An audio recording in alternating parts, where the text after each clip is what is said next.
Hello, my name is Lynn Hurtak, and I'm a member of Tampa's Charter Review Commission.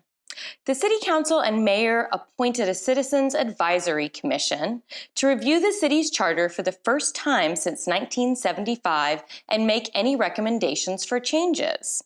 The commission was made up of 9 people and an alternate.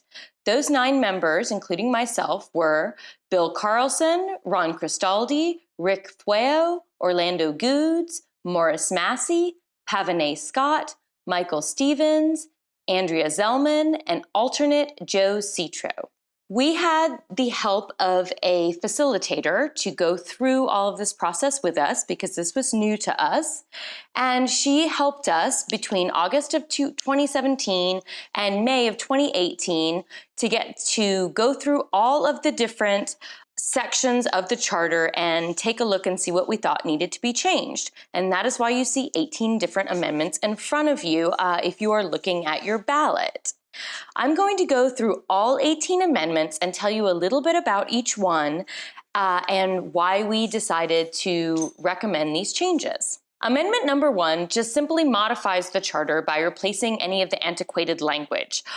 For example, there's a lot of use of he and him throughout the document because back in the 1970s, it was assumed that the mayor and council members would be male. Well, we've taken all that, we've requested that all of that be taken out and replaced with gender-neutral language. It also fixes any typographical errors and corrects references to modified or outdated state statutes. Amendment number 2 codifies the process for redistricting prior to each municipal election. Districts 4, 5, 6, and 7 change boundaries depending upon the population as required by the U.S. Constitution. So before each election, the Hillsborough County City-County Planning Commission gets together and redraws the lines based on the official census figures. Amendment number 3 allows each council member a full-time aide and describes the process for hiring additional council staff. Now, you may or may not know that city council persons themselves are not full-time employees. However, their aides are. Before this amendment change, each council member was not necessarily allowed an aide. It had to go through approval by the mayor. This just guarantees that they have an aide. If they want to hire additional staff, then it has to be approved by at least 5 members of council and approved by the mayor, and they need to make sure there's space in the budget. Amendment number 4 mandates that proposed ordinances must be posted on the city's website at least 7 days before adoption by council.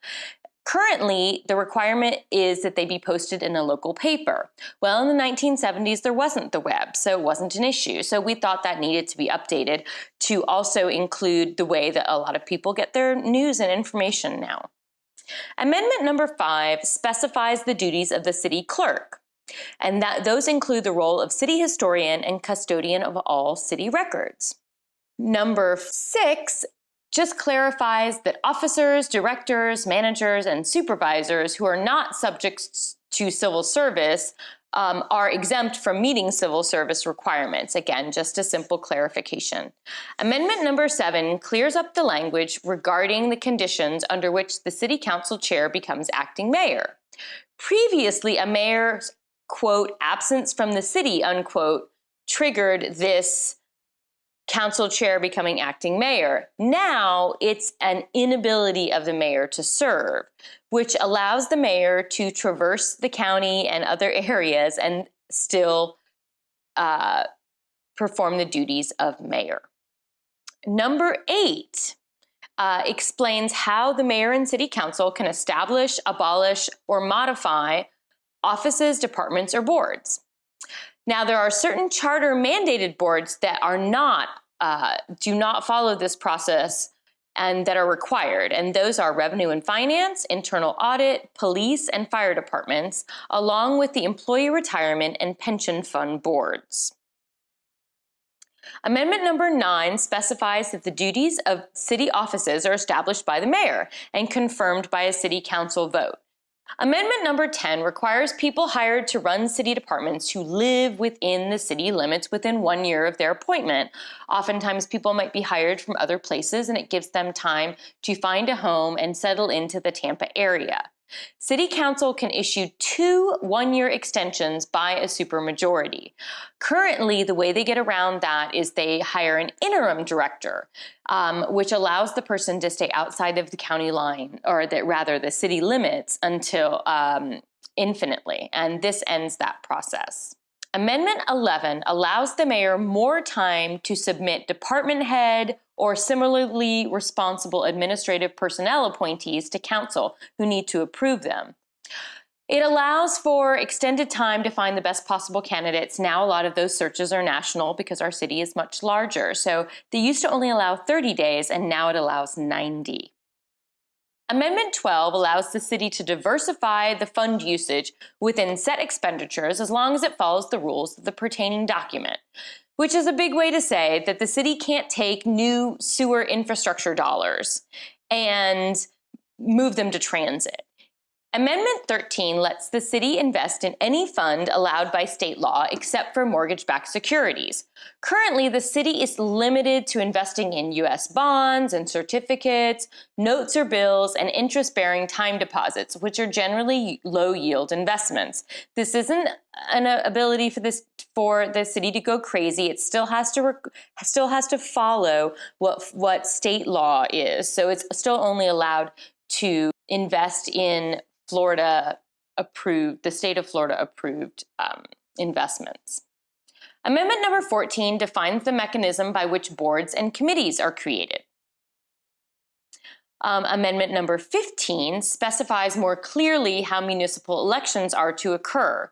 It includes qualifications, election dates, how vacancies are filled, and when elected officials take office. Amendment 16 expands anti-discrimination language and implements a harassment, anti-discrimination, implicit bias, and cultural competency training program for all city employees. This just expands the anti-discrimination language that already exists and protects the city in case the state or federal government changes theirs. Ours will still be and protect all of these different classes. Number 17 requires the review of the city's charter every 10 years, so we don't end up with 18 amendments to vote on in another 44 years. Amendment 18 defines how new amendments to the charter can be proposed, either by City Council ordinance or by citizen initiative, which would be a petition of 10% of the electors in the last general municipal election. Thank you so much for listening to this quick recap of the different amendments that are on the municipal ballot on March 5th. Please don't forget to go out and vote. Thank you and have a great day.